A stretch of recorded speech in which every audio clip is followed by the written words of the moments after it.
Step inside, take a seat, feel the magic in the air. Cards on the table, let the spirits take you there. Aeson's got the insight, Joe's teching up the show. Sip that truth, honey, let the mystic wisdom flow. Oh, ooh, it's the Sidekick Coffee Shop.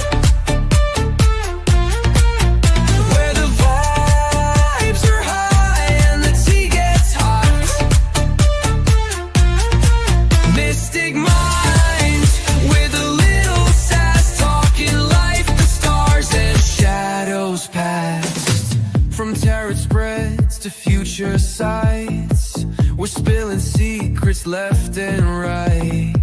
So grab your cup, let's take a ride on this cosmic caffeinated guide. Yun, ooh, it's the Sidekick Coffee Shop. Good evening and welcome to the Sidekick Coffee Shop. I'm Aeson Knight, and of course, I'm sitting down with the Techie with the mostest, Techie Joe. How are you, dear? I'm doing fine. How are you this evening? A little hyper, a little, you know, it's that shot week, so you know how that is for us. Oh, absolutely. You know, it's a roller coaster on a roller coaster. All right, I believe I've got all the notices out. Oh, one more to go.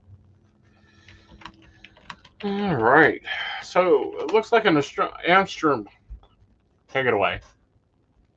So an accidental find in planetarium show could shift scientists' understanding of our solar system. That comes to us from CNN Science. The Oort cloud, an accidental discovery might change how we think about one of the most mysterious structures in our solar system. The Oort cloud, a large expanse of icy bodies revolving around the sun at a distance of 1,000 times greater than the orbit of Neptune, is widely thought to be spherical, although it has never been directly observed. But during the pre-production of a show titled Encounters in the Milky Way, which debuted Monday at the Hayden Planetarium in New York City, a projection on the planetarium's dome revealed something strange within the Oort cloud, a spiral. The curators were testing out a scene in September that includes a detailed view of Earth's celestial neighborhood from the sun to the solar system's outer edges, and were surprised when they saw the structure, which looked coincidentally similar to a spiral galaxy such as our own. We hit play on the scene and immediately we saw it. It was just there, recalled Jackie Faraday, an astrophysicist in the American Museum of Natural History and the curator of the show. I was confused and thought that was super weird. I didn't know if it was an artifact. I didn't know if it was real. To investigate, Faraday got in touch with David Nesvorny, an institute scientist with the Southwest Research Institute in Boulder, Colorado, and the Oort cloud expert who had provided scientific data for the scene. We didn't create it, David did, Faraday said. This is David's simulation and it's grounded in physics. It has a totally good physical explanation for why it should be there. At first, Nesvorny suspected artifacts, abnormalities, or distortions in the data visualization, but once he looked at his data, he confirmed the presence of the spiral and eventually published a scientific paper about the discovery in April in the Astrophysical Journal. Weird way to discover things, he said. I should know my data better after years of working with it. So the existence of the Oort cloud was first proposed in 1950 by Dutch astronomer Jan Oort, who imagined it as a shell of icy bodies swirling around the sun from up to 1.5 light years away. The cloud is the most distant region in our solar system, stretching as much as halfway to the next star, according to NASA. It's composed of leftovers from the making of our solar system, which were scattered in every direction by the planets after they formed. That means many of the icy bodies in the Oort cloud don't share the same orbital plane as the solar system itself, but travel at various inclinations, which is why the Oort cloud is pictured as a sphere. If one of those icy bodies gets flung inward towards the sun, the heat starts vaporizing some of the material in the body, creating a tail and what we call a comet. So yeah, we get into a little more backstory, but yeah. Yeah.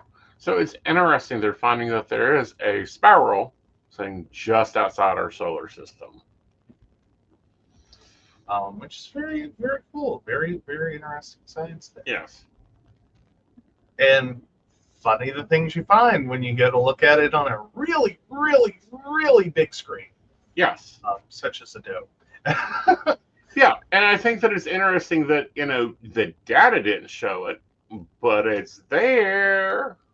Well, no, that was his whole point, though, was the data does show it. It's just that, I wonder how he usually views the data itself. Right. If he's constantly viewing it on like more normal, more typical like desktop monitors, which comparatively Right. to like a planetarium show, that Right. it's spectacularly different. Oh, yeah. And that makes you question just, maybe they need to like start putting other photos up there and looking at them in more detail. Okay. Yeah. Interesting. But yeah. Yeah. The Oort cloud, not an orc cloud. Right. But yeah. Yeah. All right. So with that, let's move over to that full moon because we do have a full moon tonight.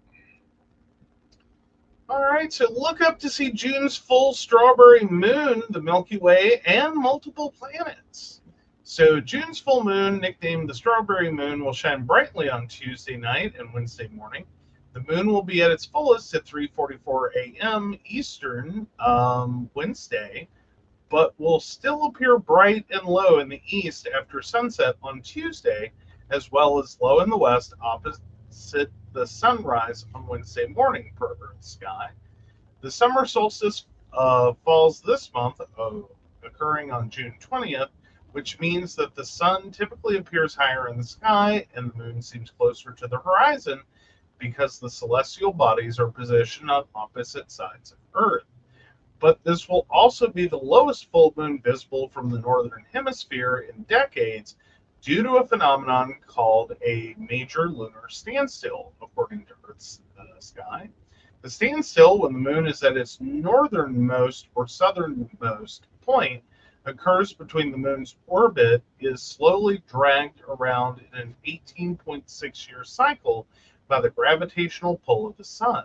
The phenomenon is referred to as a standstill because the moon appears to stop changing direction during this time, even though it's still moving in orbit, according to Griffith Observatory. Although the standstill occurred in January, it's still affecting our perspective of the full moon, according to Earth sky. The last major lunar standstill occurred in 2006.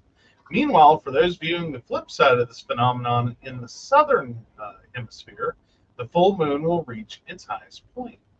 While the silvery orb won't look anything like a berry, June's full moon got its moniker from indigenous tribes that were inspired by the sweet berries such as strawberries that ripen and reach their peak this time of year. Both the Anishinaabe and Sioux people refer to this month's full moon as the strawberry moon. Meanwhile, the Creeks know it as the blackberry moon, and the Shawnee tribe calls it the raspberry moon. So, Yes, the spots in the Milky Way during this full moon will also be illuminating in certain areas. Across NASA, the galaxy's bright center is its annual display on June through August, known as the core season, because the core of the Milky Way is visible. So that'll be interesting if you have a telescope. yes. Yes. Also, a few planets are showing from Earth. Mars, Jupiter, and Mercury will appear in the lower east after sunrise, and look for a bright Venus low eastern sky about 2 hours before sunrise all month long. Some people confuse her for the morning star. The crescent moon and Venus will appear close together in the eastern sky in in the eastern skies on June 22nd.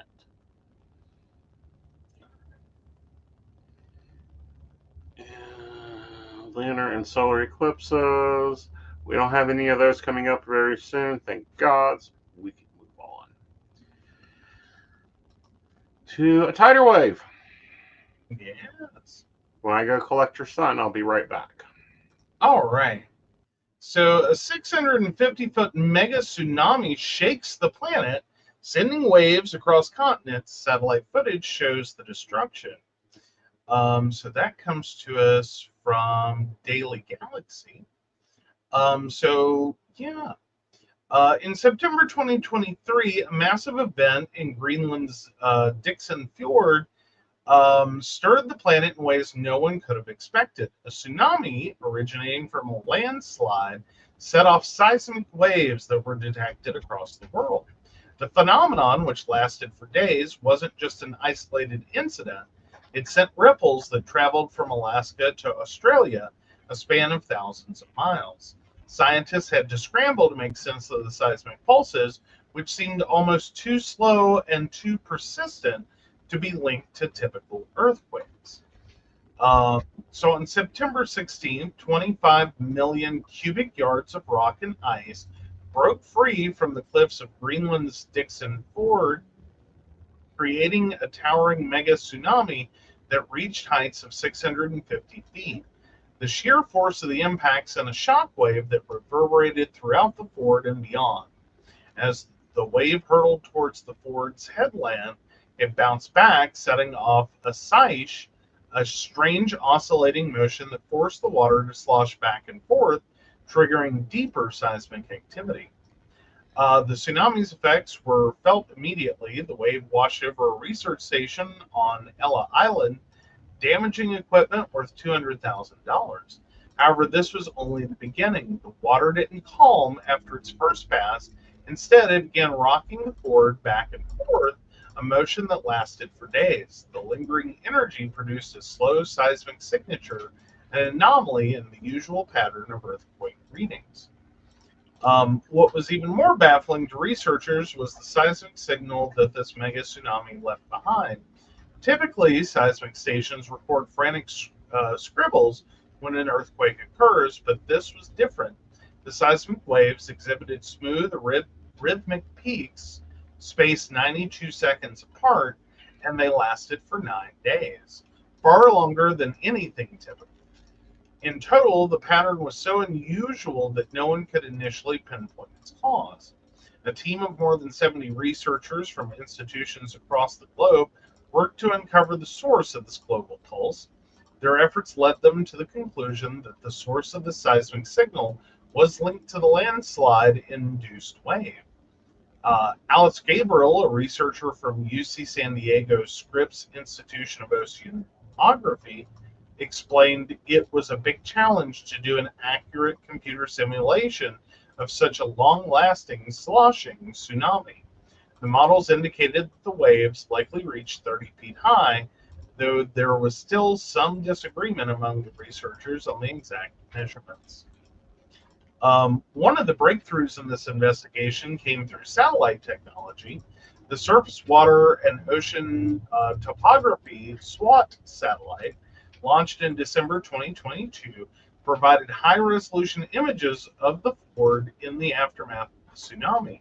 Unlike traditional radar, which only captures narrow slices of data, SWOT can map a 30-mile wide swath of ocean with an 8-foot resolution, offering a comprehensive view of the surface and helping scientists track how the tsunami's wave interacted with the fjord's topography.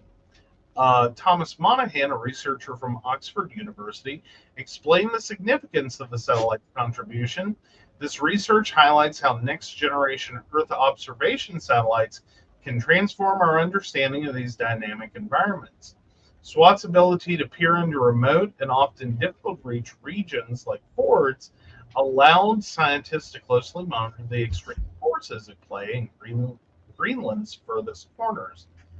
The tsunami's origin in Greenland, a region known for its icy and remote landscapes, raises serious concerns about the changing Arctic environment. temperatures rise, glaciers and ice sheets are melting at unprecedented rates, destabilizing cliffs and slopes. Researchers believe this could be just the beginning of an alarming trend. Yeah. Yeah, and I think that it is going to be the beginning of a larger trend, a larger, because A was shifted 8 degrees, and a lot of people go, that's just 8, well, it's 0.8 degrees. But that's changed weather greatly.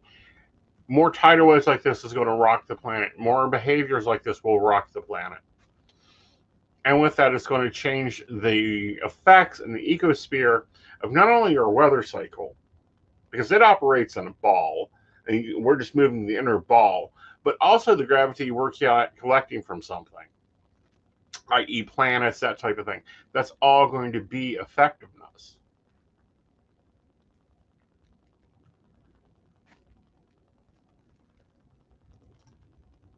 Pardon?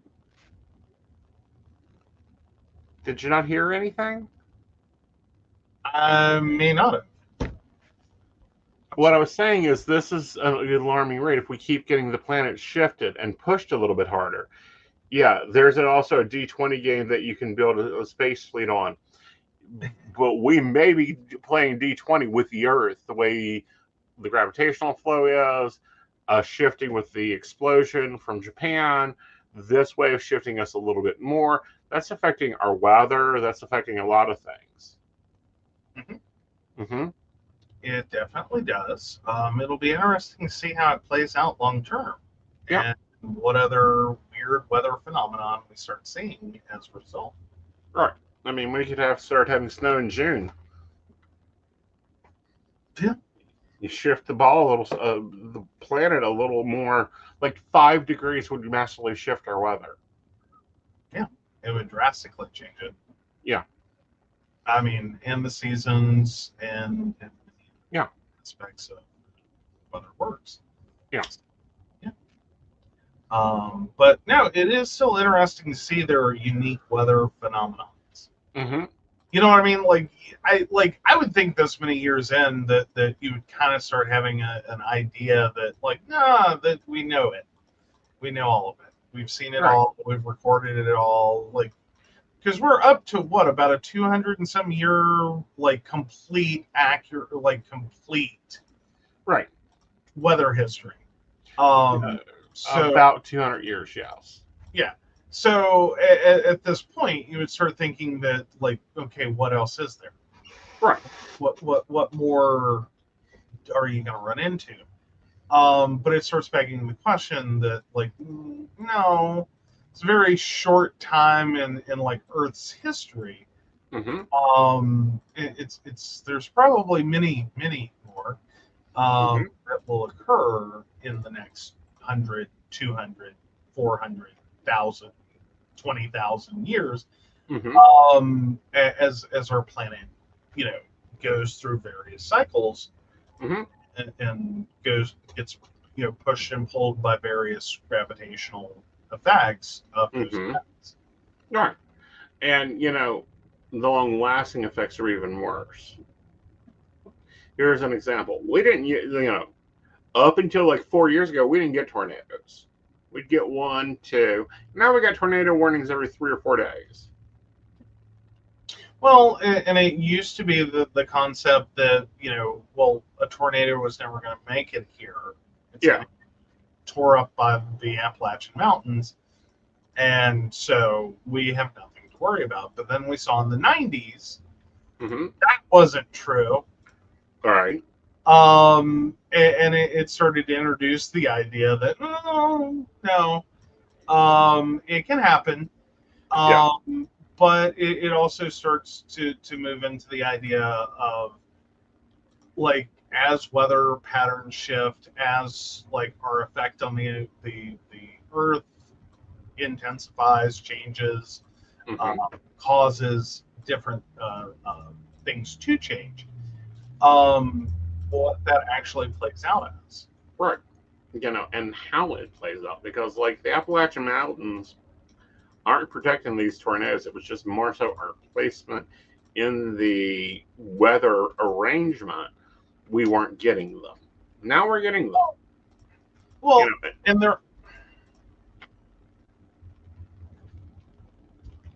know, and there are still some that are going to get sheared apart by the mountains. It's not a totally worthless statement. It's very rare, generally speaking, that something makes it across, or that even if it makes it across, that it still has that kind of impact. Right. That's still a very rare event. But we do still see effects from storms, and we do see minor versions of them more frequently than we first thought. Yeah, and we're also having harder storms in the U.S. I mean, Texas had one storm front that brought through 22 tornadoes, touchground tornadoes, at one time. And I'm like, that's insane. Like, watching it come up on radar was fascinating. Well, and it had to be a very interesting storm chasing season, too. Oh, yeah. That's a lot to scramble after. Yeah. And like a very busy day. Very, very. Ryan, I can't remember his last name. I watch him on YouTube. I love watching his weather reports because he puts up the radar and you can like literally see it. And then he's got storm chasers. Like I've watched him grow since he was just giving the weather. So it's been kind of cool. But, I think we're going to have a weird weather season. I mean, looking at what we're already getting now, like whoever's doing the rolling of the dice for the weather, you might need a new die, please. Yeah. Maybe go to 6 options, not, all 100. Yeah. Well, can we just go to 6? Like, we either get a snowstorm, or we get rain, or we get fog. And no more naming summer storms, please. I am so tired of that. I mean, at the intensity that we're starting to get them, it's going to be a very quickly exhausting list. Yeah. I mean, I would just think. Yeah. Because I think most of those lists anticipate about 26 storms a season. And if you're having 20 storms touch down in one day, yeah, that's a little much. But I think we're going to have an increased hurricane season too. Just by the start of our summer, I think we're going to have an increased hurricane season. Well, it's been a very interesting start to the summer. We've seen like our literal first few days of our more typical summer, the post-Memorial Day period. What we've mostly seen has felt often felt more like early spring than early summer. Yeah, and the water temperature has been colder than what it has been. I mean, it ain't terrible, but it's not like early June water. It's more close to October. It's not really what we associate with that. And it'll be interesting to see how this kind of plays out through the rest of the season, and then what it may do for early fall. And if it's still just like our season shifted a little. Right. Which may be interesting if it does, because I already think that, like our calendar may be off by like 16, 18 days. Comparatively, but we'll see. Yeah. Well, and there's typically going to be some shifts over time.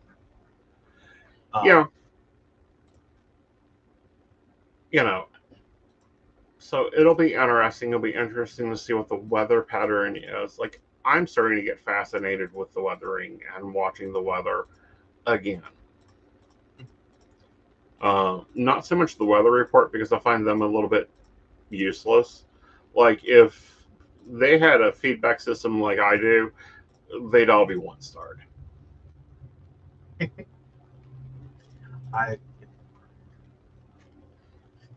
For the last couple of years, our weather's definitely been in the 1-star category. I mean, it's not been excessively pretty weather. It's not been Mm-hmm. really spectacular weather even. It's Right. just kind of a lot of it. Right. So that'll be interesting. Right. So let's hop over to Britain and how the food firms are scrambling there. Oh, okay.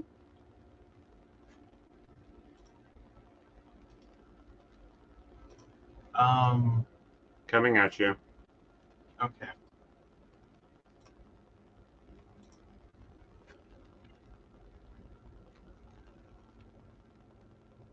All right. So, why food firms are scrambling to cut down on ingredients comes from BBC.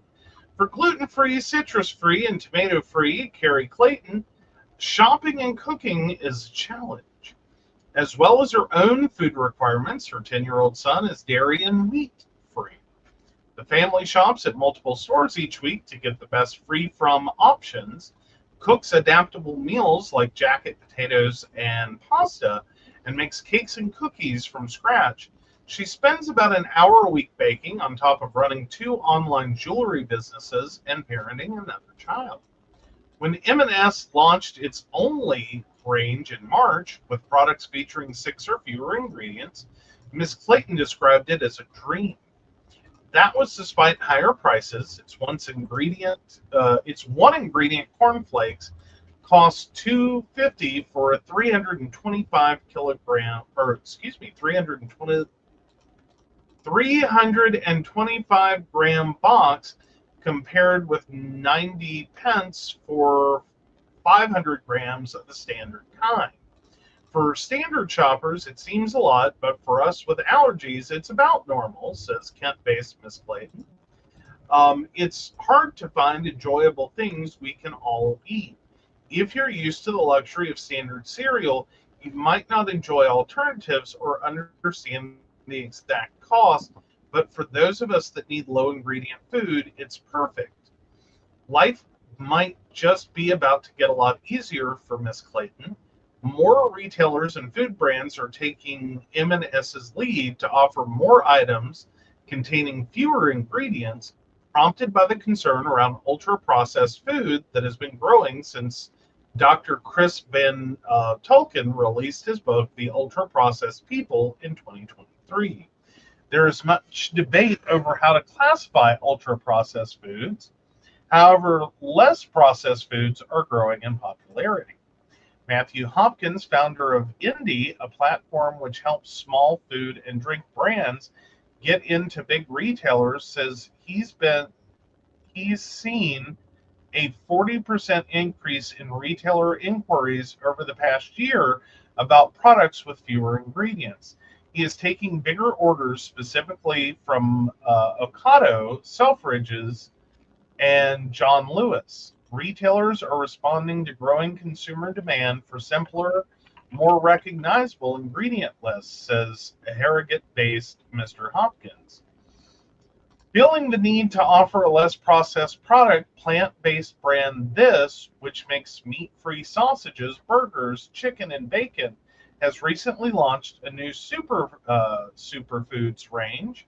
It's designed to be the protein component of a meal and features natural ingredients like beans, seeds, and mushrooms. This is also responding to surveys indicating that shoppers are avoiding meat replacement products due to their processed nature and the presence of artificial additives. Luke Byrne, Innovation and Sustainability Director at This, is concerned about consumer confusion and hesitation. We understand we are classified as an ultra-processed food. However, that has little bearing on whether our products are healthy because their nutritional properties are extremely good. Our products are high in protein, high in fiber, low in saturated fat, and low in sugar, says London-based Mr. Byrne. It has been frustrating in many ways as it has shifted the focus away from the most important thing about food, which is the nutrition aspect. So has the public been misled that all ultra-processed food is bad, and all unprocessed food is good. Nutritionist Dr. Laura Winus thinks so, expressing disappointment that the M&S only range puts hype over health. It may be that consumers are looking for products with shorter ingredient lists, but to leave out fortified nutrients is a backward step for public health nutrition. We should be encouraging more nutrient-dense foods in the diet and fortifying products such as plant milk and dairy alternatives and breakfast cereals, says Edinburgh-based Dr. Linus. This seems like one occasion that the consumer is not always right, mainly due to the misinformation that is informing their food choices. Dr. Gibbon, he says UPF is a term is not a helpful indicator of whether something is healthy or unhealthy, as the concept and how it is explained to the public is flawed. Processed food, Dr. He notes, will remain an essential part of feeding a large and growing human population, as processing ensures food safety, extends shelf life, and reduces waste. Take tofu as an example. It is a great source of protein, low in fat, and considered as a healthy alternative to meats, particularly red meat. It is also more environmentally friendly.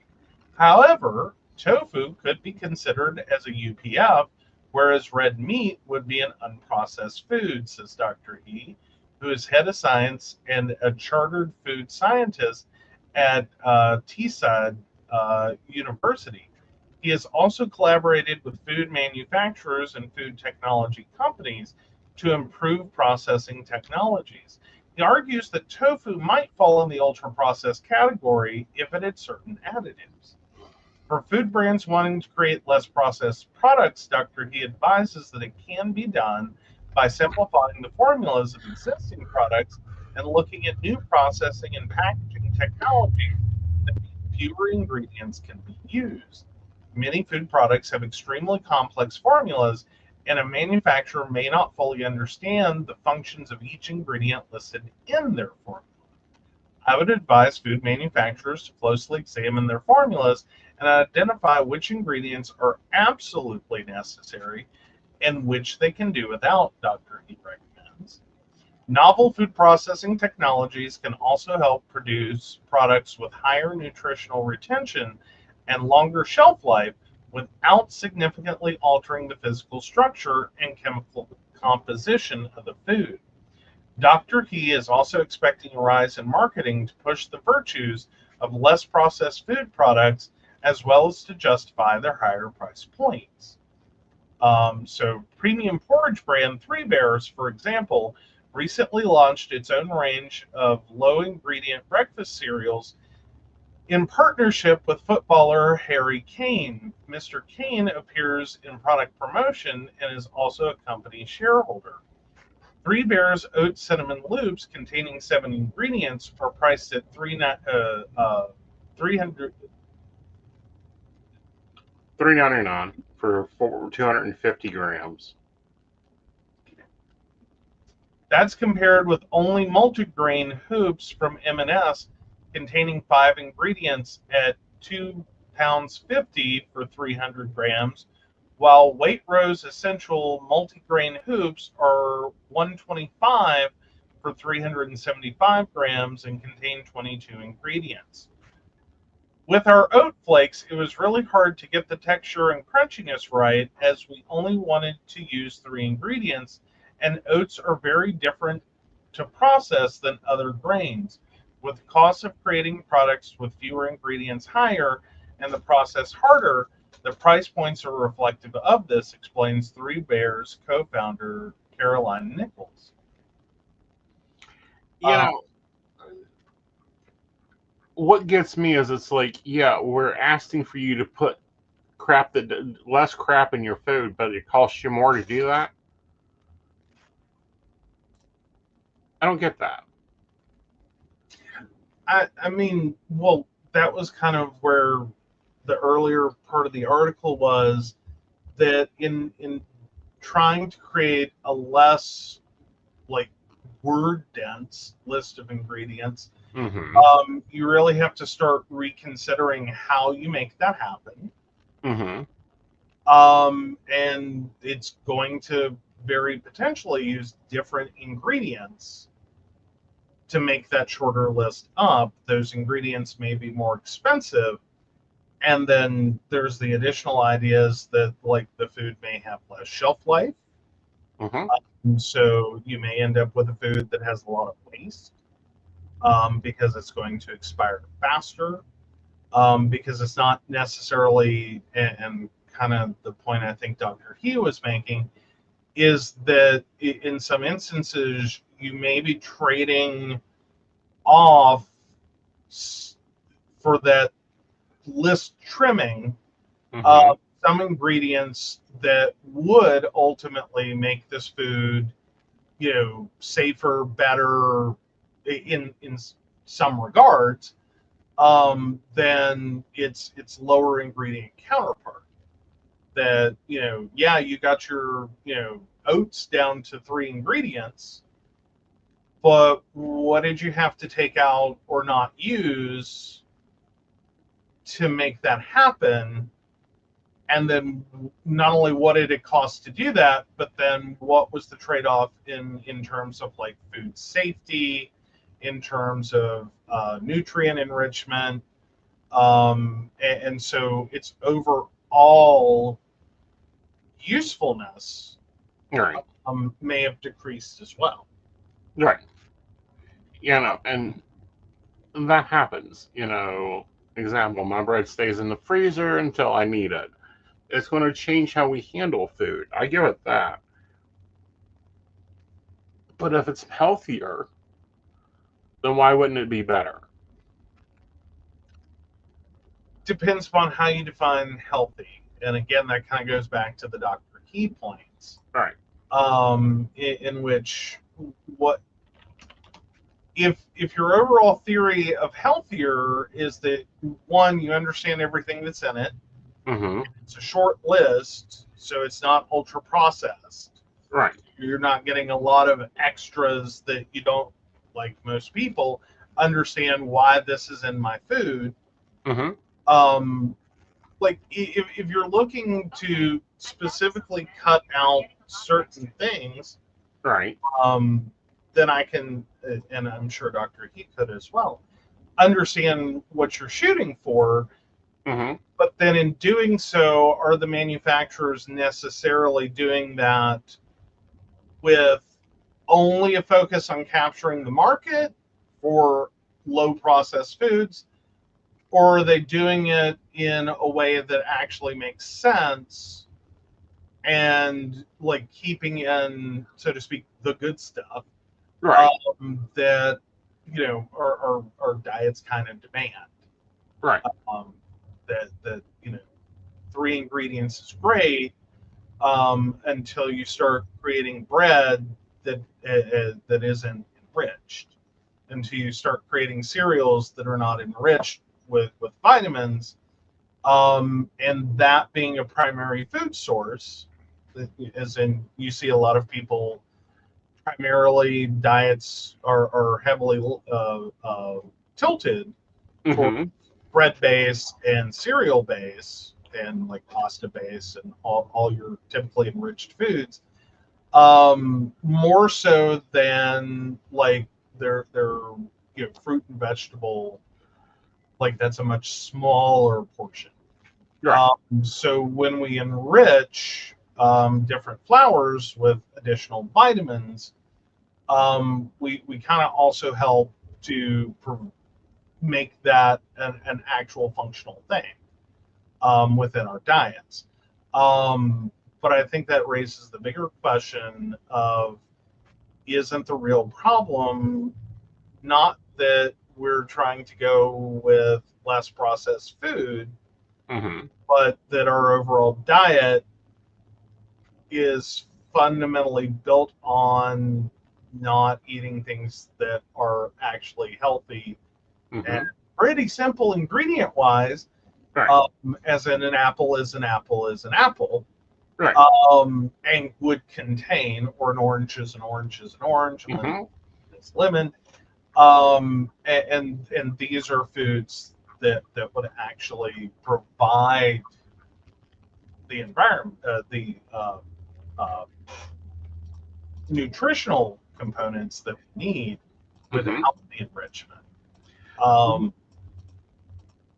Right, and I think our diet could become a lot more real, and we would know, like there are some things they put in food is just not needed, and then like why they don't add the same vitamins to like the gluten-free bread is ridiculous. You can enrich the same flour.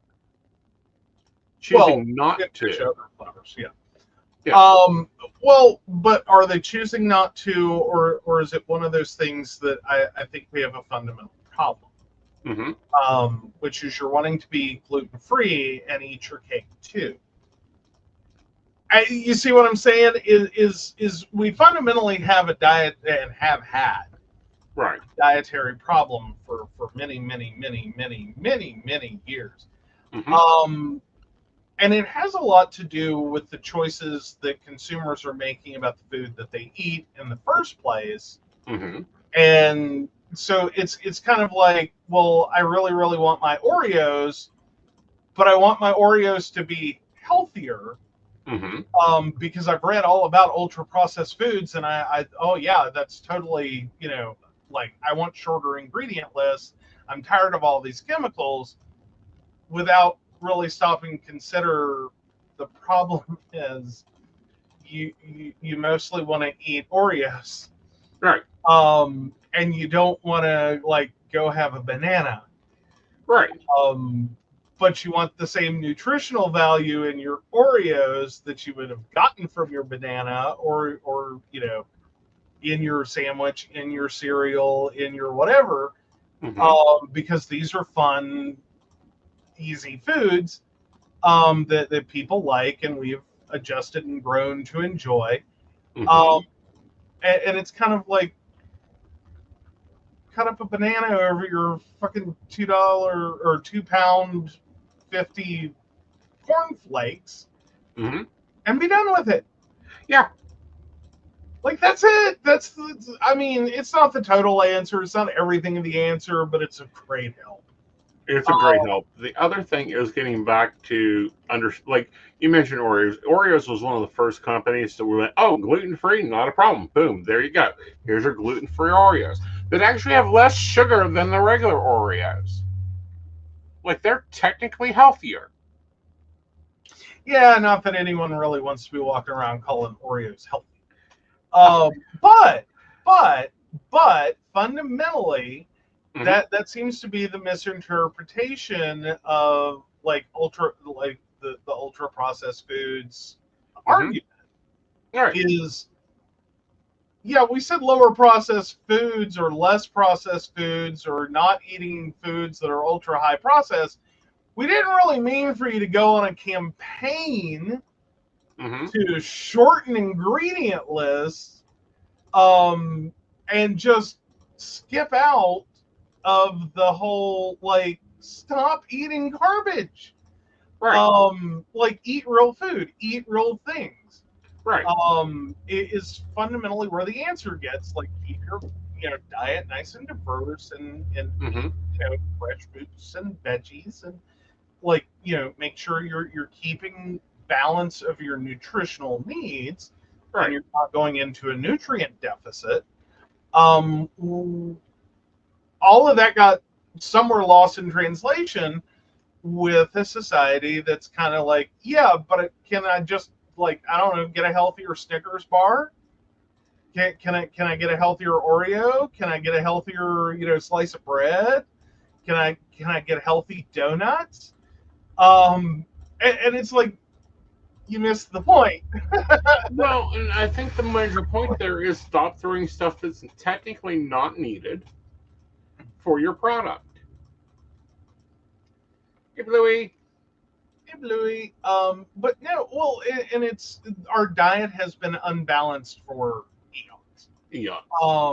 And fundamentally, we made grains and pasta and breads and a core component of the food pyramid. Right. Because they're cheap, easily cheap, easy, and shelf stable and everything else. And it works out great for poverty. To be Right. like, yeah, go buy a slice of bread and throw some peanut butter on it, full tummy. Because all those foods are great at that.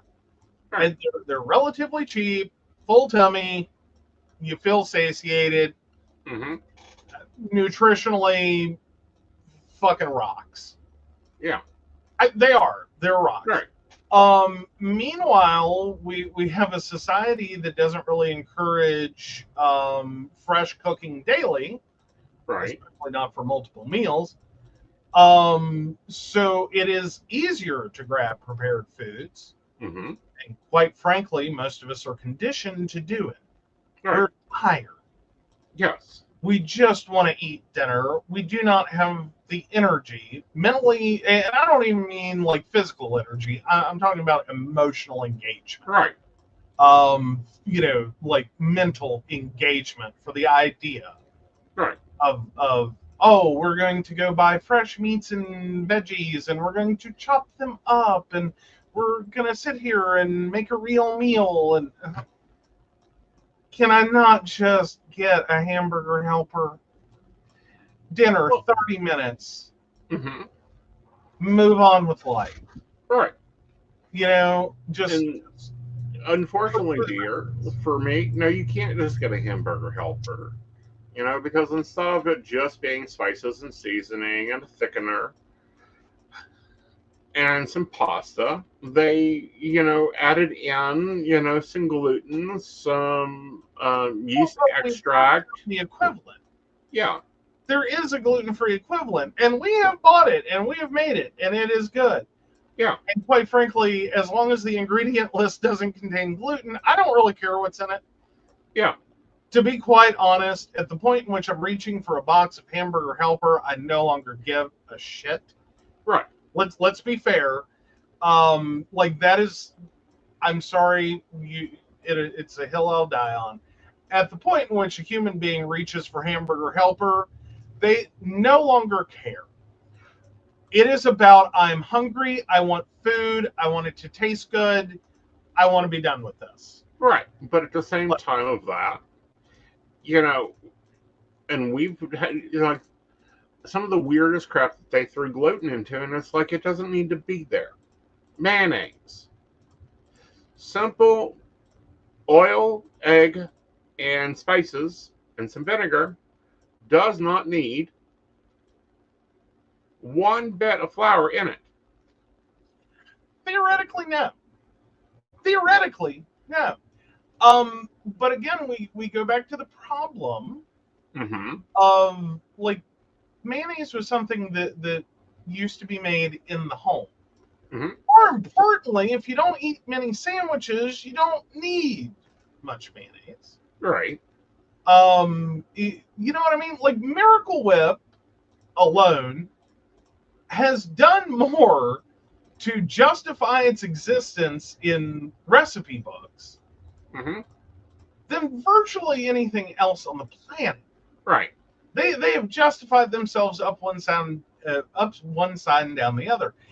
Campbell's Soup also done some great work demonstrating you can even make a cake out of tomato soup. Yes, it's quite delicious. But it's part of the shift we had to the supermarket from greengrocers and dry goods. Right. Because we used to have a diet that was a lot heavier weighted towards fresh meats, fresh vegetables, and then home canning, things like that. Right. That shifted into a lot of prepared, prepackaged, pre-made, heat and serve, frozen, frozen meals. That's whole since the 50s, since the 40s, I think. But it's like a whole section of the store that didn't used to exist. Wasn't a thing. That all came about post-war. Totally radically changed how we eat, interacted with food, how much time food took, allowed for dual income families, Right. which then led to the requirement of dual income families. Right. And now we're moving into the not even with two incomes. Yeah. Maybe 3 or 4, we can make this work. Like, it's really starting to get there. Mm-hmm. But fundamentally, that some of that trade-off has come through from the food aisles. Right. Is that our stores got massive. We are constantly inundated with new product. Right. Trying to outsell a competitor. Right. I don't like innovation. I'm cool with innovation. Mayo chip is not an innovation. It's just another wasted product on a shelf. Because if you really, really don't have time to mix mayonnaise and ketchup together, you need help. Okay, I've got something here, and I've got to ask this question: Who mixes these ingredients? Oh, for mayo chip? Yeah. Actually, a thing. You wouldn't believe the number of sauces that we commonly get in restaurants. Mm-hmm. That literally are variants of mayonnaise, ketchup, mustard. Right, and I get that. Understand that, accept that completely. Start as ketchup. Yes. Well, I mean, technically, yeah, but okay. On and on down the line. But no, a lot of your sauces are like basically mayo chip plus something. Right. So it's mayonnaise, ketchup, and something. Mm-hmm. Mayonnaise, mustard, and something. Ketchup, mustard, and something. Right, but if you are too tired to mix your own mayonnaise and ketchup because you have your own ratio, I would assume that's the same thing as my mustard and mayonnaise. It is 2-part mayonnaise, 1 part mustard. I would assume that they have not gotten your personal ratio together, so you're not going to like it. Yeah, but if you can just turn up a bottle and go, do you really care? Yes. If it doesn't taste right, then it's got to get remixed. And I think that's some of the problem. Yeah. But no, it's all forms of dressings, condiments, side, glazes, you name it. Which again is sort of the problem, not the solution. Right. Like having more simplistic ketchup doesn't really help us if you're gonna just take that and slather it over a rack of ribs. Mm-hmm. And then, like, you get where I'm coming from here? Like, I get where you're coming from. Like, but the point of them finally looking at these ingredients, and what's curious, some of these companies don't even know why they're there. Yeah. And it can depend sometimes. Right. Because again, food science is a fun, funky thing. Right. Sometimes it's literal shelf stability. Sometimes it's about texture. Mm-hmm. Sometimes it was used as a way to get 2 ingredients that don't necessarily want to play together to play together. Sometimes it's kind of sideways. Mm-hmm. It's sort of like the rotisserie chicken problem, Mm-hmm. or most things that have chicken anyway. Is it's not that someone intentionally added gluten to your chicken. It's that it's a common agent used to help thicken. Mm-hmm. It's a real quick, easy grab to thicken up things like broth. Right. And so you basically bathe the chicken in it. Mm-hmm. Oh, look, now you have a problem. Yeah. Chicken's fine. The broth isn't. Right. It has broth. And it's sort of like the glazed ham problem. Yeah. But also, when you really stop to think of it, a lot of it has less to do with the core thing. Right. And the ways that we have started to adulterate them to make them more palatable to us. Right. That, that as we kind of go through this idea, a large part of what we're doing is we moved away from like see it run, chase after it, kill it, put it on a fire, eat it, call it a day, and started trying to make food prettier, tastier, sweeter. As we've done all this, yeah, the ingredients for that have gotten complex. Yeah. Having the ingredients, being able to keep them on hand, being able to mass manufacture and distribute them to stores where they can set for any amount of time.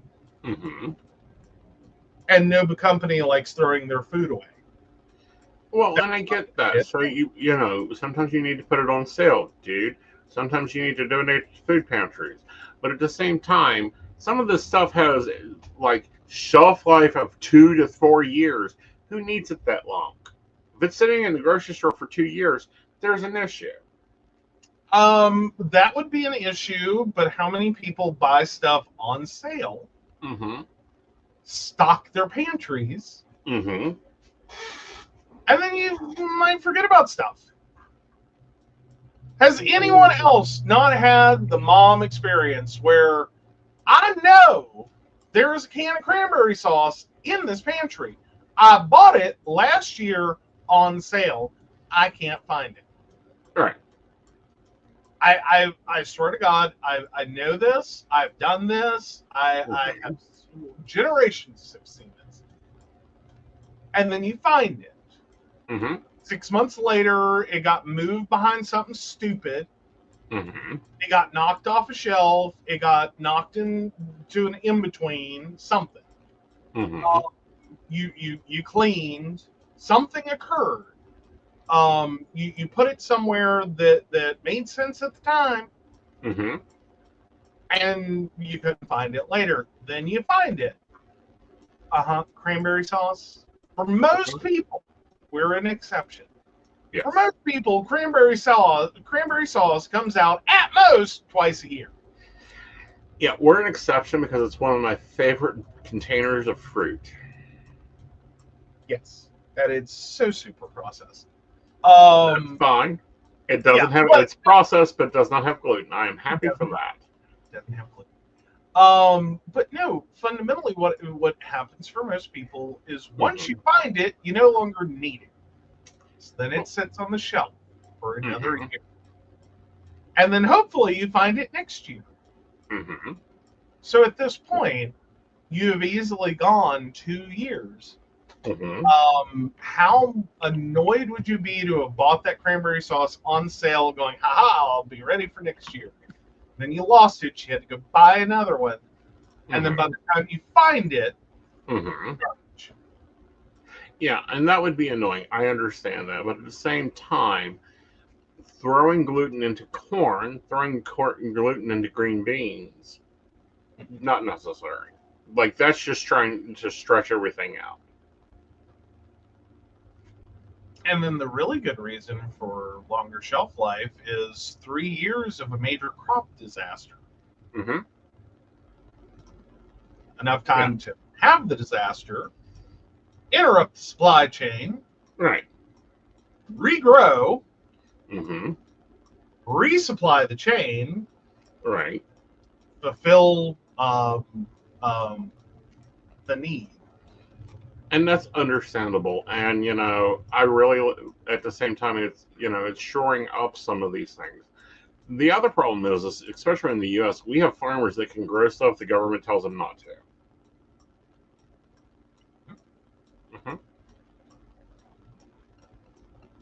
And that messes up the chain, too. You're talking about, well, actually, no, it doesn't. That's the irony, is it sounds so stupid to get paid to not grow crops. Right. Okay, but here's the problem.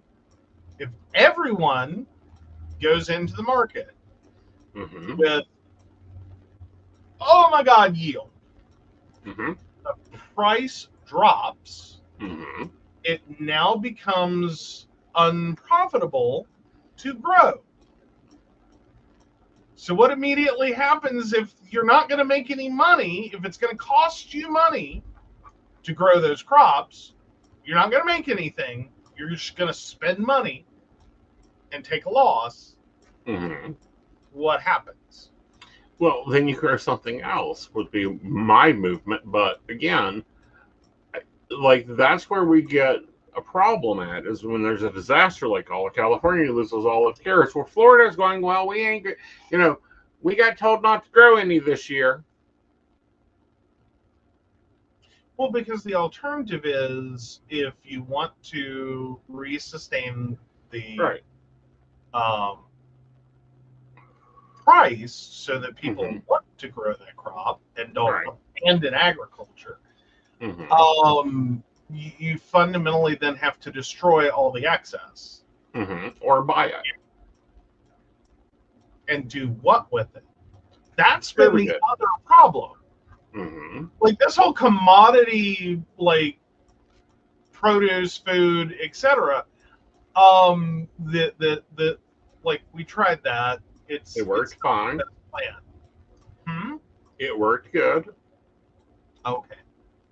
In my opinion, it worked good. It took care of the food pantries. The food pantries always had food. The farmers they got paid for their crops. The market value stayed about the same. Food producers got what they needed. We also generically dump food on people. Regardless of whether they wanted it, could eat it, could do anything with it, knew what they were doing with it, and how much of that inadvertently went straight to a landfill because who the hell wants that? Would become an issue. Like at some point, you really have to stop and question. It's sort of like when you run into like natural disasters, and everyone wants to send stuff. And how many times on the show have we gone through the words, for the love of God, just send money? Right. Please stop donating clothes. Please stop donating teddy bears. Please stop donating physical goods that have to be picked up and manually transported.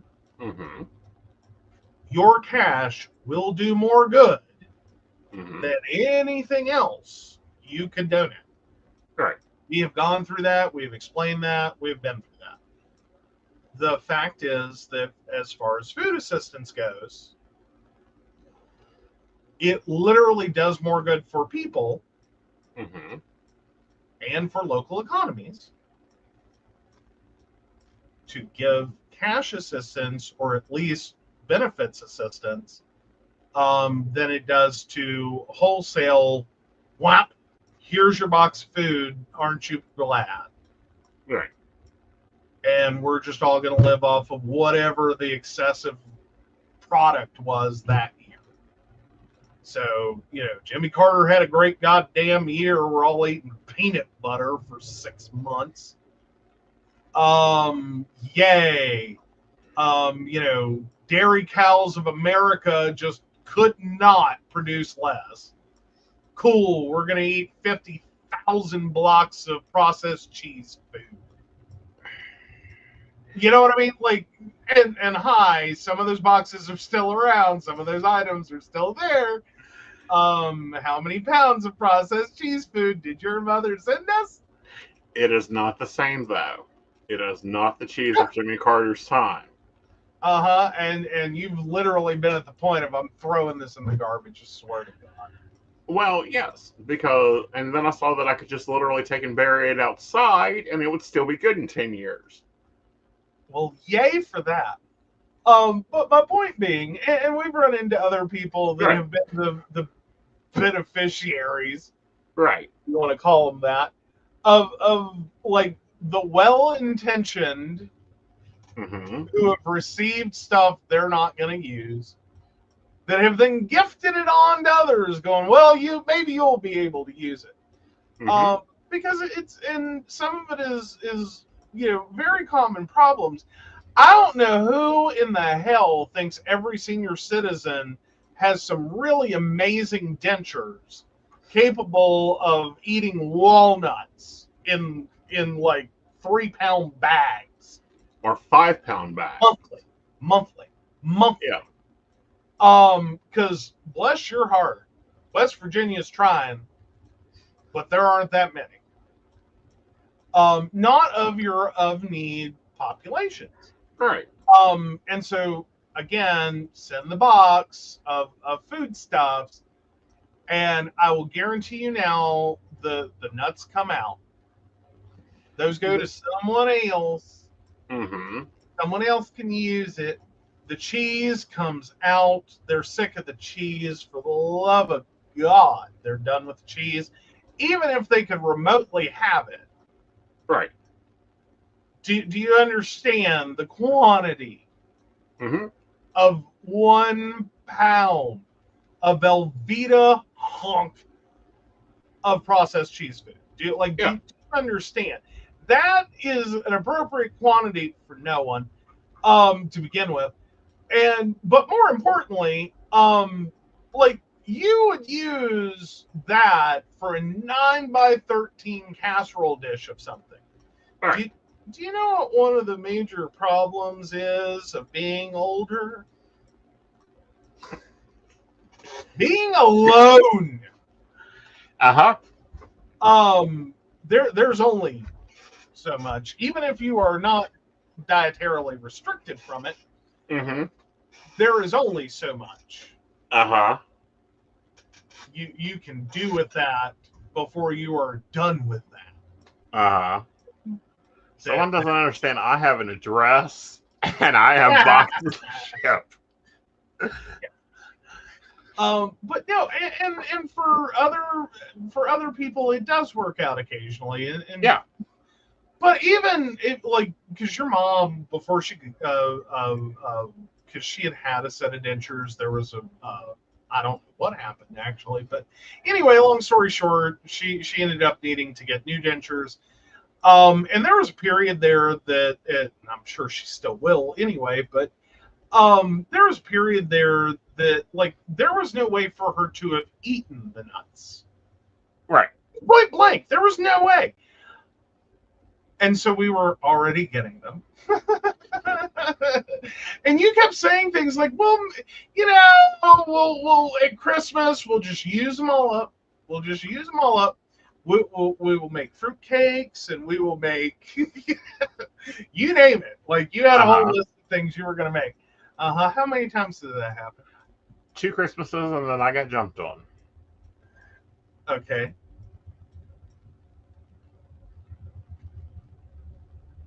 Because we had like 30 pounds of nuts. And we had like 30 pounds of cookies. Yeah, then there was that. Yeah, there was an insane number of cookies that we, like, still couldn't eat. Right. Like, we couldn't even give them away fast enough. Yeah. And that becomes the problem, is it just turns into food waste. That even well-intentioned, even, you know, like, trying to, like, make lemonade out of lemons here.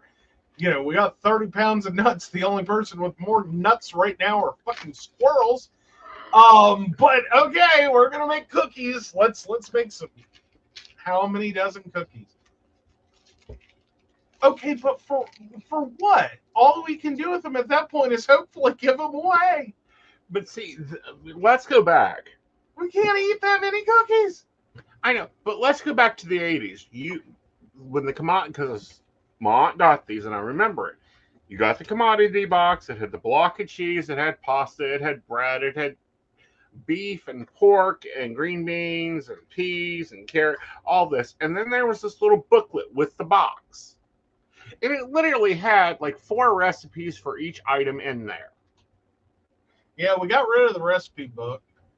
Yeah, see, they stopped doing that. So when you're giving something, give a use for it. And honey, it's not that they don't try. It is the fundamental problem of being, and especially among elderly populations. Especially among elderly populations. Typically, they're single. Yeah. it's a nightmare to cook for two. Yeah. Cooking for one is just a disaster. Right. It's microwave it, go out to eat, have a salad. It's easy. It's just easy. Right. But then you get into, back in the 80s, when we still had technically, at least as a predominant feature, one parent not working. Right. Yeah, this whole take your little recipe book and your commodity box and sit down and plan out a menu and what you're going to cook when and follow the little recipe and cook your little meals all work great. Yeah. When you move past the break point on that, when we literally began to quit giving a shit that single women with children about them, and we removed ourselves from the idea that they shouldn't be working and moved straight into the idea of get your ass to work.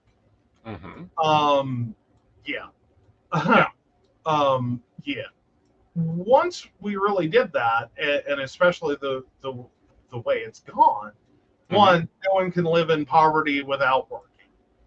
It is almost impossible. Right. It's like, as in survive it temporarily, let alone even when you get to work at a minimum wage job, trying to support a family and the idea you're going to come home and then cook for them. Yeah, no.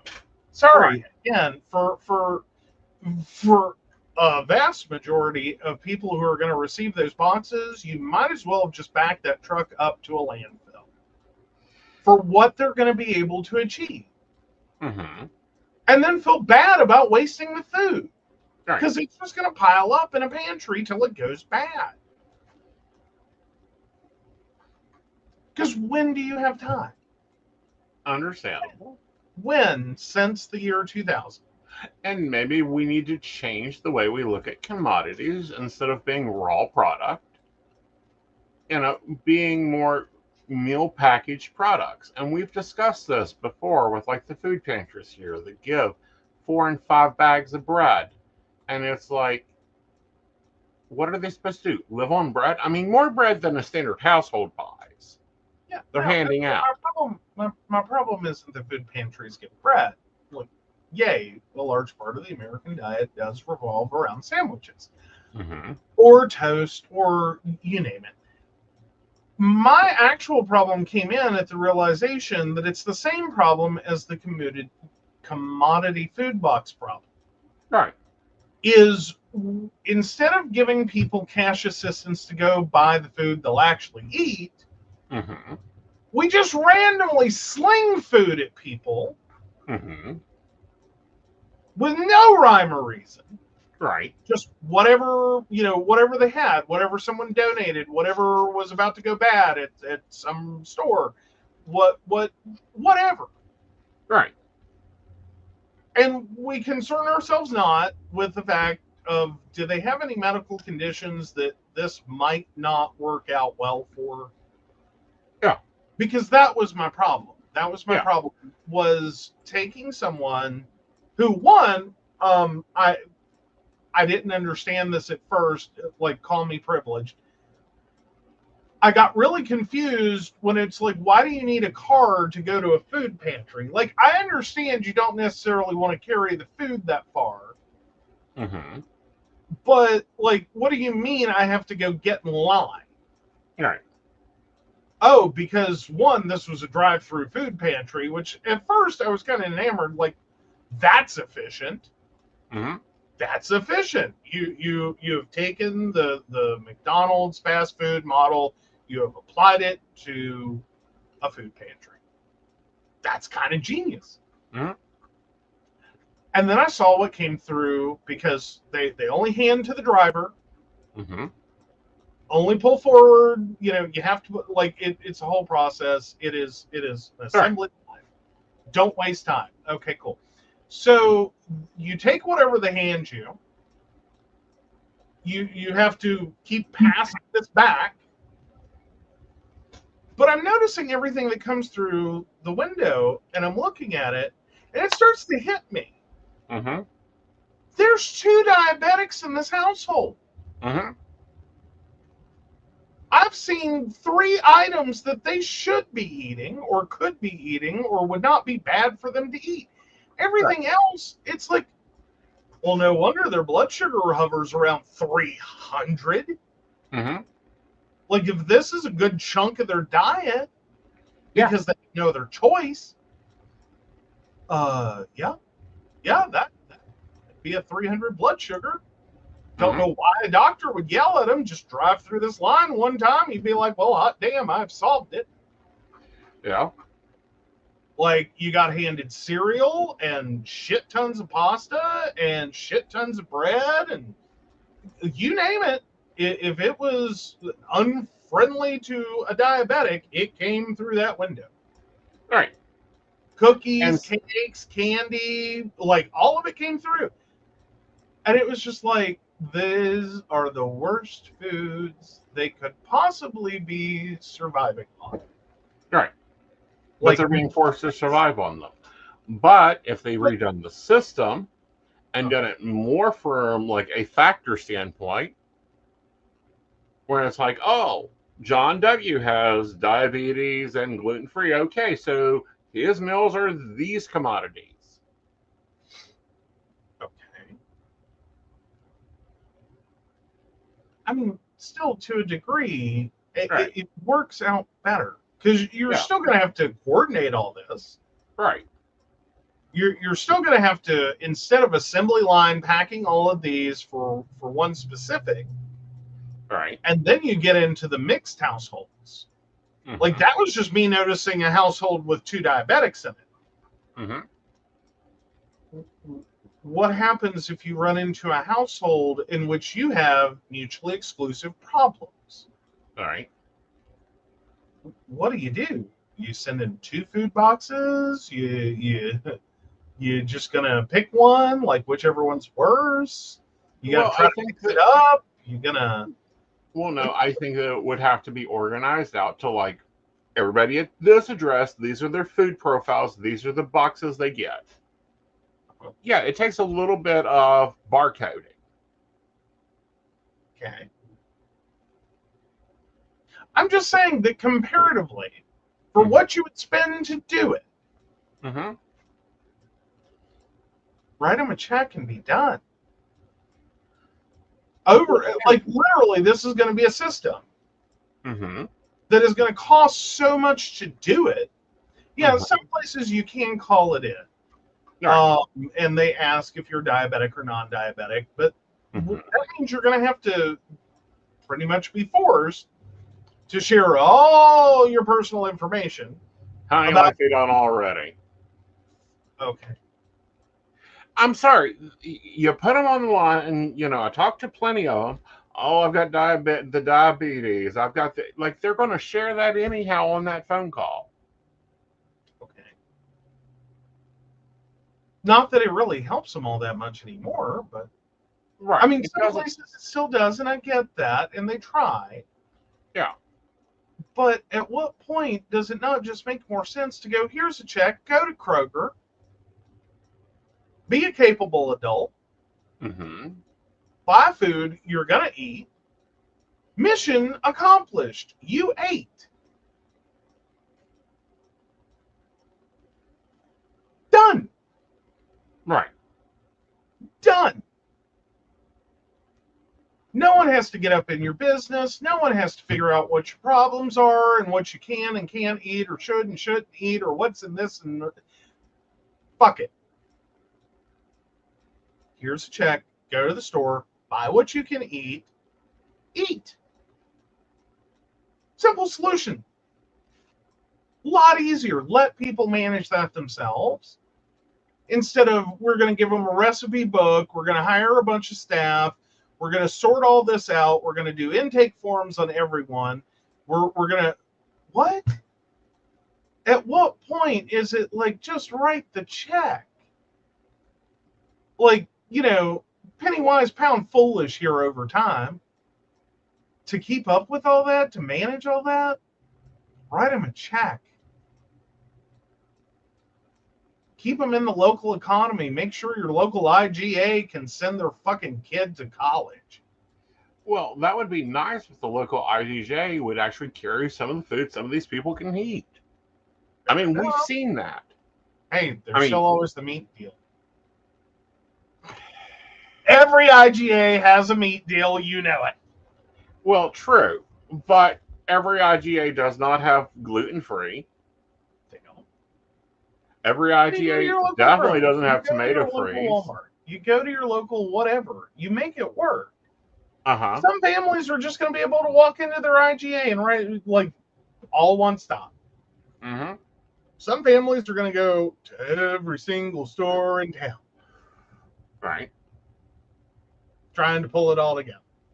And some families will just go to the only store in town, especially here in West Virginia, and that's Dollar General, which I'm in debate on whether it wouldn't have been better to give them the box. Sometimes. But then again, it can also be an additional problem. What we often don't talk about in terms of poverty and food insecurity is literally not having the skills, mental capacity, or the functional appliances, running water, basic necessities.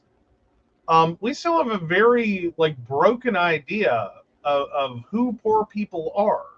Right. And what resources they have.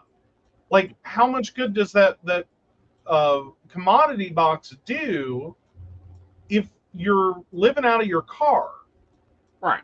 How much good does that food box do if you don't have a working refrigerator? If you don't have a working stove? If you have a shitty landlord that won't fix your fucking plumbing? Right. But you have a roof over your head, so you stay. Right. Like, these are real issues that people face. Yeah.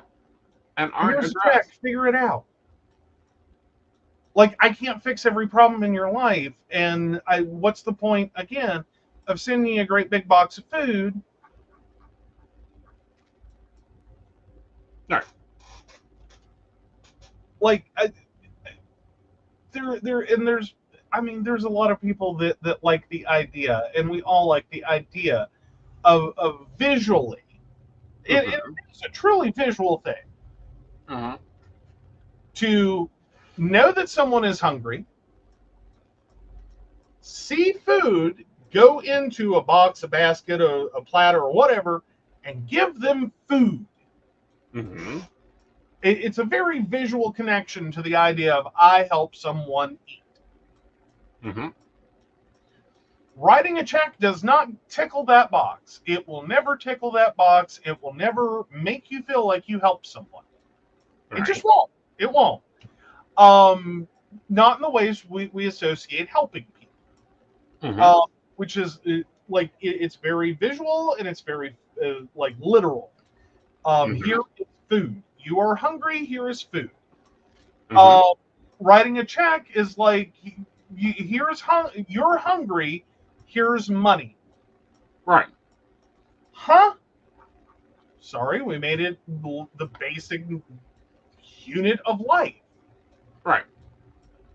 The basic unit of life is not food. Right. It is money. Right.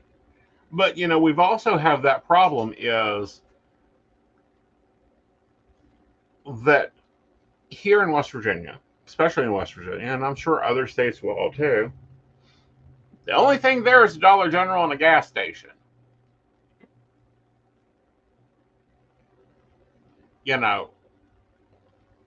But that's the bigger problem there is that, they get food boxes. That's great.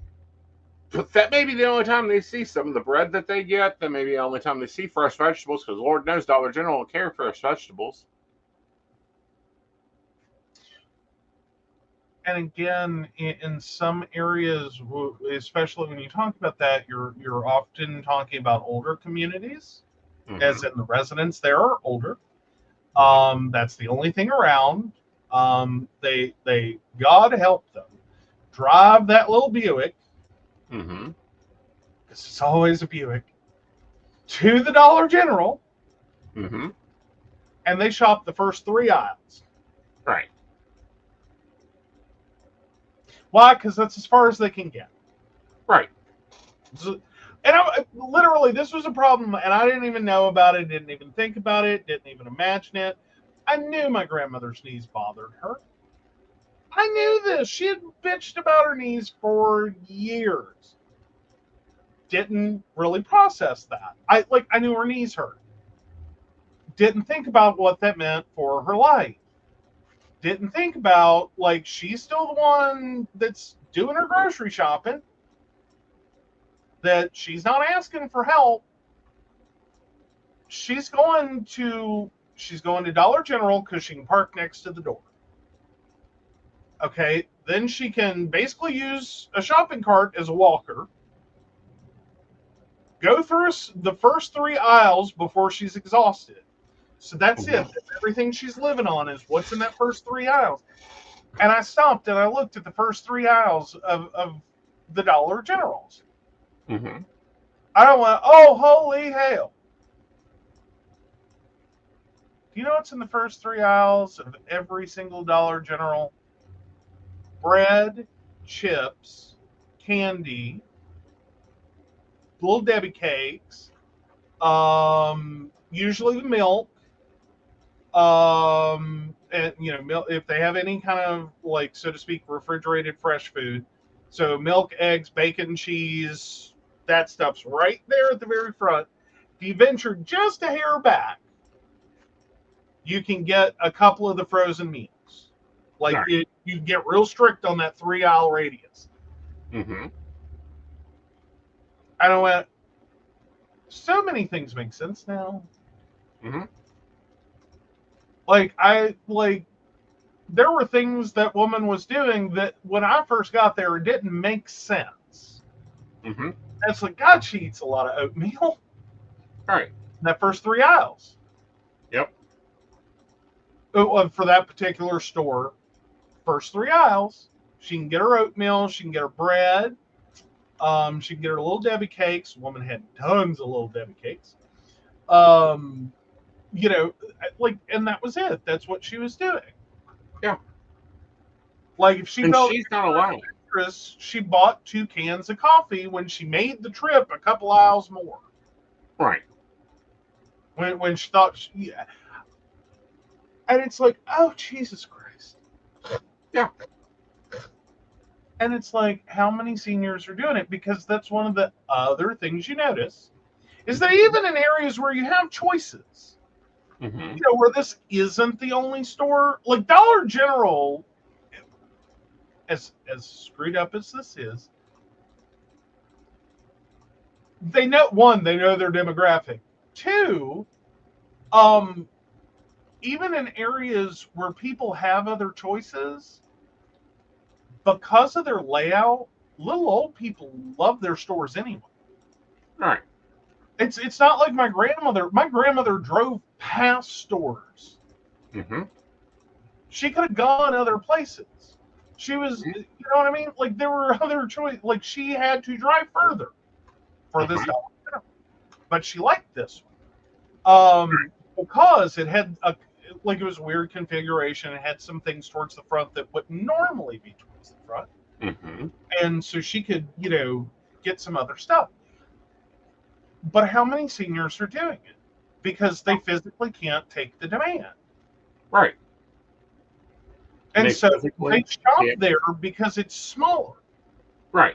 The whole store is smaller than most of your grocery stores. It's damn sure smaller than a fucking Walmart. Mm-hmm. It is certainly less walking than a damn Kroger. Mm-hmm. Like, I'm sorry, the rare occurrence that you get one of the first 5 parking spaces. Good luck. Yeah. Then you have Still Play Frogger. Mm-hmm. There's that nice little double wide pass-through area. Then you get in the store. You don't walk into the things you need. Mm-hmm. You walk into everything else. Right. You walk into the cash registers, then you have to get past those. And within the area of the first 3 aisles of a Dollar General, Yeah. you've begun to walk into produce. Right. You've got the end cap of some aisles. Right. You are nowhere near bread, milk, any useful, really. Yeah. Well, it's like our Walmart. Bread is halfway through. Well, milk is all the way to the back. Like, you've shot pictures of me after I get my shot on the little scooter. Mhm. Huh? Yeah. No, but this is my point then. Yeah. Is Dollar General is literally the easiest option. Yeah. And I never thought about it. It like never occurred to me. Mm-hmm. Never occurred to me. And Right. then I got to realizing, because she made a comment about it, as well, I go there because it's easy. Mm-hmm. I was, what do you mean it's easy? She said, well, I don't have to walk very far. What do you mean? Mm-hmm. She's like, well, I just have to go in a little ways and I can grab this and that and this other thing. Like, Right. the one what got me, oh, it's so funny. This woman went into dementia, okay? Mm-hmm. There were days she didn't know if her husband was dead or not. By God, she can tell you where in that store. She hadn't been into it since I've been up there, or hardly been into one since I've been up there. She can still tell you where things were. Mm-hmm. I'm sitting here going, you can't remember if your husband's dead, but by God, you can tell me exactly where to get an item in that store. You haven't set foot into it in 2 years. Mm-hmm. You can tell me exactly where that item is. Yep. Like one, that's just the joys of dementia and the weird things that come and go. But also just the realities of how important that had to be in your life. For how long to know where something was, because you don't have the ability to go looking for it. Right. And it's like, yeah, how many seniors are pulling that stuff? How many people with low mobility are pulling that stuff? Mm-hmm. They're living like that. Mm-hmm. So it's not necessarily that, like, well, this is the only store because the area can't support it. No, the area it's the only choice people have. People will drive past other options. I think for some areas, their population has outlived the ability to have a normal grocery store. Mm-hmm. If we really want to get down to it, because there's some areas that's all that's left. Right. Is Dollar General, and it's hopping. Yeah. It's hopping. Yeah. But the Kroger's gone. The Piggly Wiggly went. The IGA died. Mm-hmm. Nothing moved in. Yeah. You can go 5 miles up the road. There's a whole Kroger. Or 45 minutes for a Walmart. Yeah. Yeah. I mean, we had that discussion yesterday with one of the nurses because, we were talking food and Well, yeah. Yeah, this is great. Our nurse yesterday, or his nurse yesterday, was so funny. Because actually the new office is way further for her to come to. And she lives out next to the old office. And everything is like 45 minutes away from her. Mm-hmm. Like, she knows the area that office is in, the old office.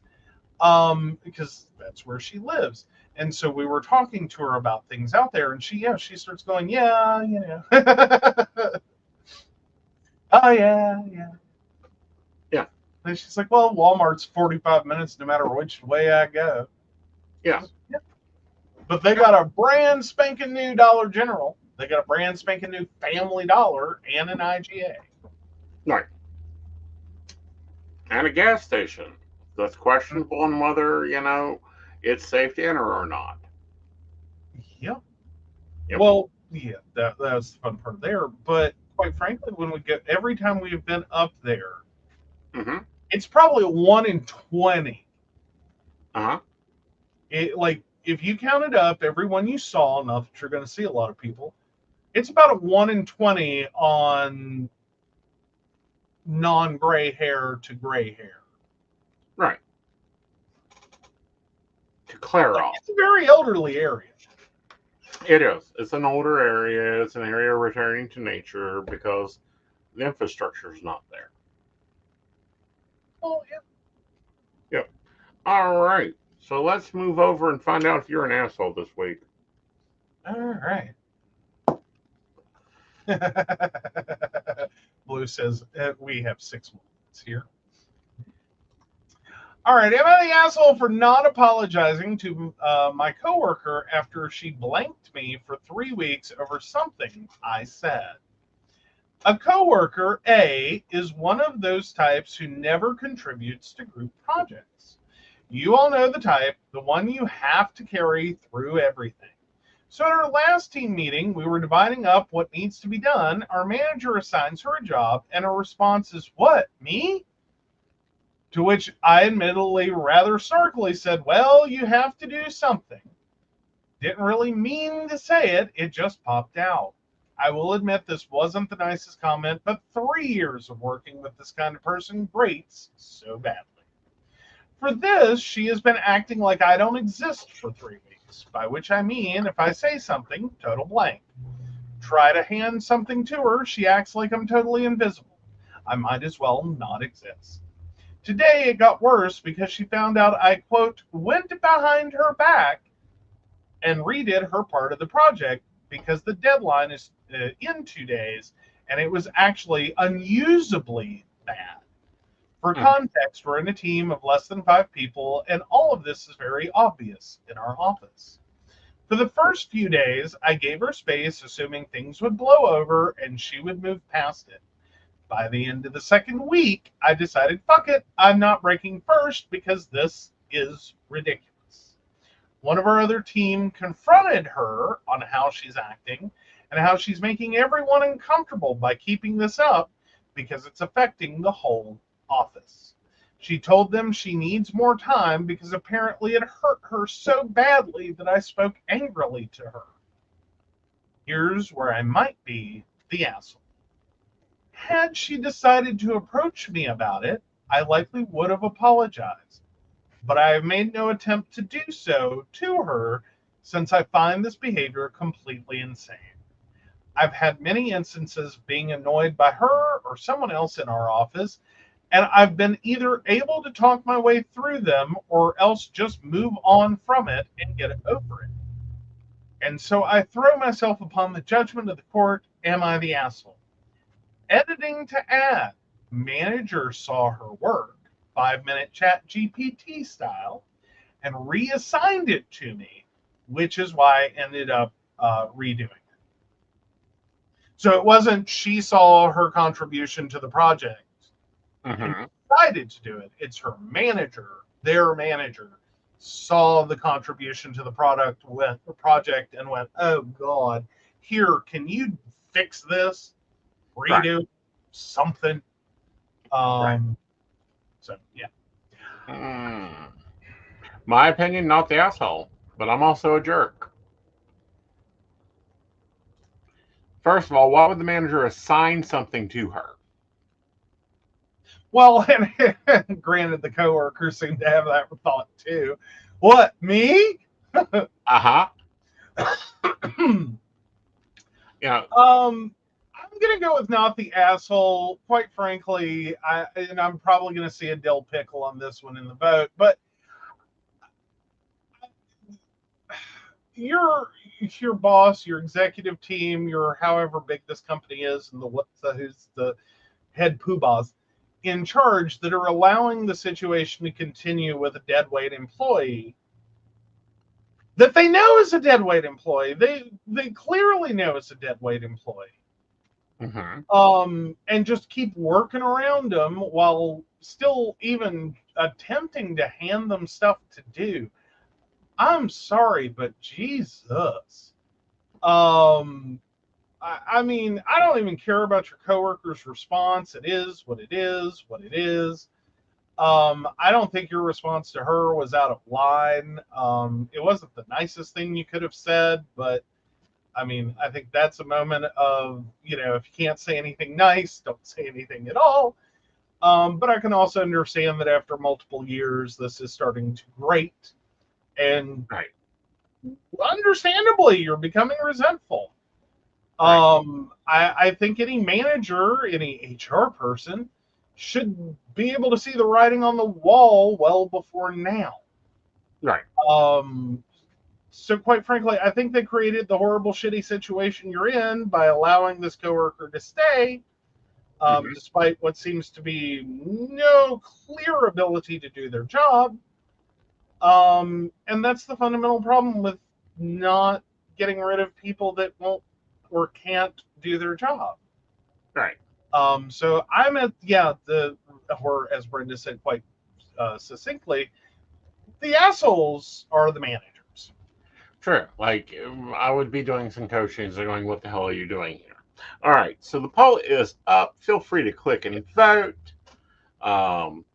Click and vote all you want. All right. Let's go over to Are You Psychic? All right. So our psychic brings us questions about the astral. My mom passed away a couple of months ago, and I went to see a psychic medium recently who I had booked to see before she died. The psychic told me my mom hasn't left us, and she is staying in the astral plane, partly because she doesn't want to leave us, but also because she passed away very quickly. He explained it in detail, but I still have questions. He said she doesn't want to leave yet, but will go to the higher life eventually. Is it a bad thing for her to be in the astral plane? Nope. He said it's a nice place to be. Is she with loved ones who have already passed? When she goes to the higher life, does this mean she's no longer near us? No. I felt a lot of comfort knowing she is near because her passing was sudden and unexpected, but I also hate to think she would be almost stuck somewhere because I'm hurting. If anyone can give me any more insight, I would really appreciate it. I would also just like to learn about it in general, as I've always been interested to know more about what happens when we pass. Okay. So the use of the astral plane is a debatable use in this sense. The reason for that is it doesn't really tie into what is where. The astral plane is the plane above the physical plane and the mental plane. The astral plane.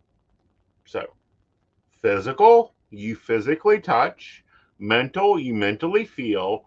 Astral is that eon between the layers. I don't like it applied in this way, but okay, we'll go here. Some theologies believe that you can be in that plane for 30 days, 2 moon cycles, 6 months. Some Mexican belief systems can believe you're there for 6 months to a year. This is all okay. It's a decent place. It's a copy of this place, just a lighter frequency. So for a spirit to be hanging out there is fine. When she goes to the afterlife, she will still be interacting with this life once she figures out how to do so. So I don't understand that principle of his theory or thought. She could be in transition. That would make more sense.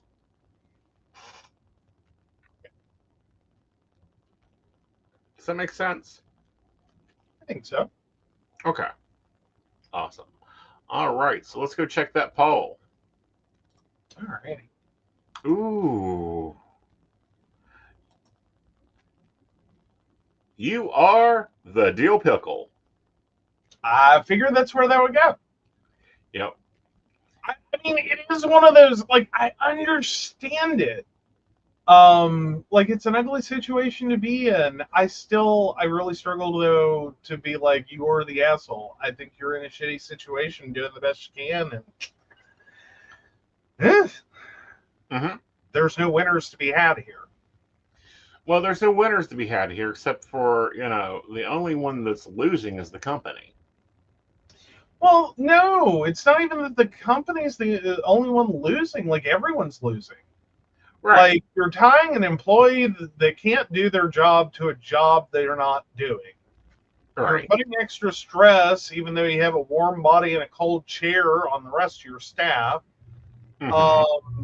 because they're doing the work and she isn't. Right. Meanwhile, the resentment only builds. Like, Right. is going to be the happiest celebration when she leaves, is what it Yes. sounds like. Right. And I mean, at what point do you think that any of this is productive? Like, this is probably the reason some people are leaving. Right. Like, that would be my ultimate advice to OP is I think it's time to start looking for a new job. This sounds like you're at a place that really you can do better. Right. I hope you can do better. Right. I mean, there's kind of a running, theory at least, that this is about par for the course for the modern workplace, is they're all kind of some version of this to Right. greater or lesser degrees. And it can be all about the better the devil you know than the one you don't, of jumping to a new job.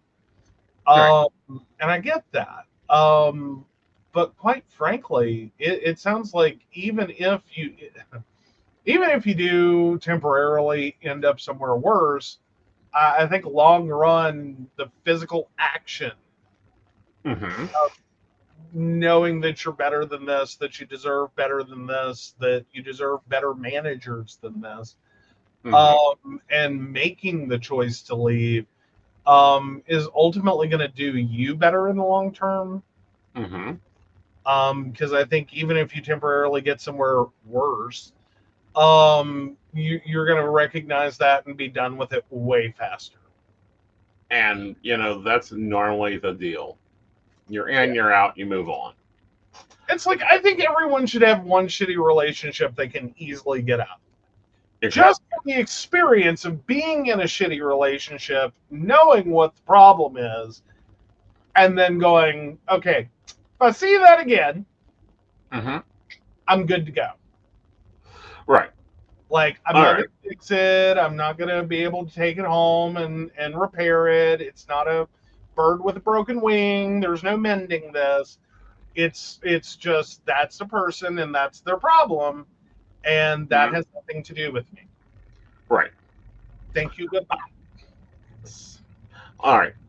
So, announcements. There is no Mountain Bears this week. This is a quarterly event. We won't be having Mountain Bears. I probably won't be online. It will be okay. The world won't end on Friday. All right. So, with that, we will see you next Tuesday. Go ahead and take it away. All right, so of course we want to thank Beverly Walker, Mika G, Brenda, Joan Owen, Shannon C, Shannon D, Lady Gwendolyn, Caitlin Bell, Devin, and Bella. If you'd like to learn more about us, the show, or how you too can become a Patreon sponsor and receive all the wonderful benefits our baristas receive, please visit us at pcspnetwork.com. Yes. All right, y'all. Bye. Bye.